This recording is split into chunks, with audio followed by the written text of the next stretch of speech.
Year 2. Right, I thought we would read the 3rd chapter of our class text. I wish I was there.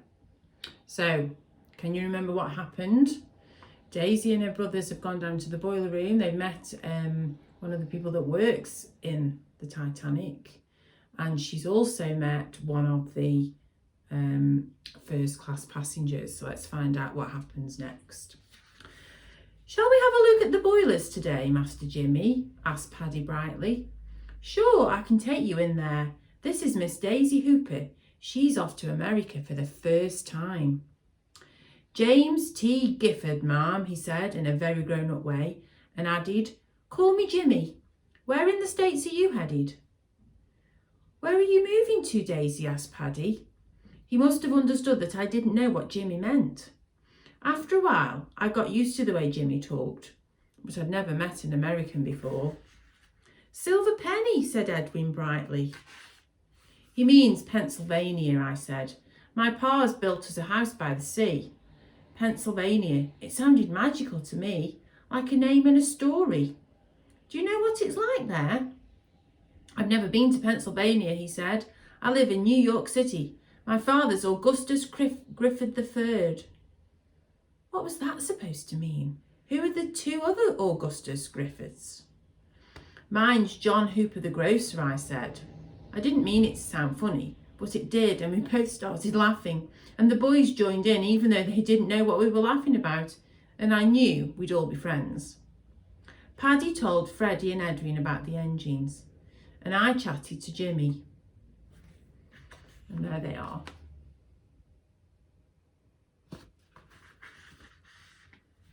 My father has a shop too, he said. It's in New York City. Have you heard of the Giffords? But I hadn't. But I soon found out. Giffords was famous. It was one of the biggest shops in New York. Except they call the shops stores. And Giffords sold almost everything. Jimmy's big brother Gus was old enough to work for the family business. He'd been to London for a business trip and a holiday, and Jimmy had gone with him to see London. Gus is supposed to be looking after me, he said, but mostly he hangs around with his friends so I can do what I like. There was a little pause, and I had a feeling that he was lonely and wanted a friend his own age on the ship. I felt a bit sorry for him, even though that sounds strange, feeling sorry for somebody so rich he can go in first class. I tried to think of something to say, but all I could come up with was, Do you like the Titanic? His eyes lit up. Isn't it marvellous, he said. Have you seen the pool? Have you been in the gym? I didn't even know there was a pool or a gym, but Jimmy was in first class. We're in steerage, I said, because it sounded better than third class. We don't have those things. You want to come and see first class, he said eagerly. You should see the grand staircase. I started to explain that steerage passengers weren't allowed in those places, but Jimmy just shrugged. You'll be with me, he said. It'll be fine. But then Freddie came running up to grab my hand and tell me something, and Edwin ran after him, tripped up and cried. Jimmy and the engine room men had sweets in their pockets, and the boys were soon calmed down. To distract them, the men showed us the ladders that the crew used to get from one part of the ship to another. They were long metal or wooden ladders, with the rungs so far apart that it was too much of a stretch for Edwin's arms to get up at all. So Paddy carried him on his back all the way up to the next deck. The boys liked the engine rooms more than I did. I was still thinking of all those things Jimmy had talked about. The pool, the gym, the grand staircase. That was what I wanted to see. Oh, and there they are, Luke, climbing up the ladders in the engine room. In the afternoon, Ma was a lot better, so I didn't have to look after my brothers. This was my chance to explore the ship with Jimmy if I could find him. I wandered through the steerage rooms where people were playing cards, and some little girls had made a house under a table, and went up some little stairs onto the deck. Daisy! Shouted a voice. Jimmy was waving, leaning over the rail so far I was afraid he'd fall. "Meet you down at the engine room," he yelled. I ran all the way and got there before him. The moment he saw me, he grabbed my hand and nearly dragged me up a stair. At the top, a steward stood on duty beside a notice that read, "First class passengers only." "Good afternoon, Master Gifford," said the steward. He looked at me as if I shouldn't be there, but Jimmy said grandly, "This, my friend, is Miss Daisy Hooper. Her father is opening a store in Pennsylvania. I believe he and my father will be working together very soon." What nonsense! But the steward must have believed it, or else he didn't want to argue with a member of the Gifford family, because he let me through. Jimmy guided me into a lounge. The first class lounge was so big and so beautifully furnished that you could forget you were on a ship at all. There was a brand new carpet and a painted ceiling, and the walls were all wood panelled with arches and mirrors, and even stained glass windows like in a church. There were shiny leather chairs and even pictures on the walls and mirrors. All this on a boat.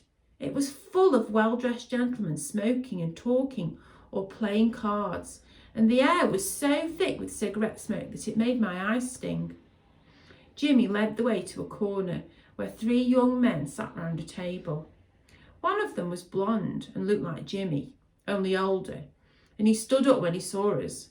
He was tall with such a nice smile, and he looked like a prince in one of those storybooks. I thought of the little town I'd come from. If Gus Gifford had walked down our high street, all the girls would have fainted. "This is my brother Gus," said Jimmy proudly, and I could see he thought the world of his brother. "He's Augustus Gifford IV, but we call him Gus. Gus, this is my friend Daisy Hooper." Gus shook my hand and I blushed. He was such a smart gentleman, and there I was with my plain pinafore and boots. And there's Daisy meeting Gus.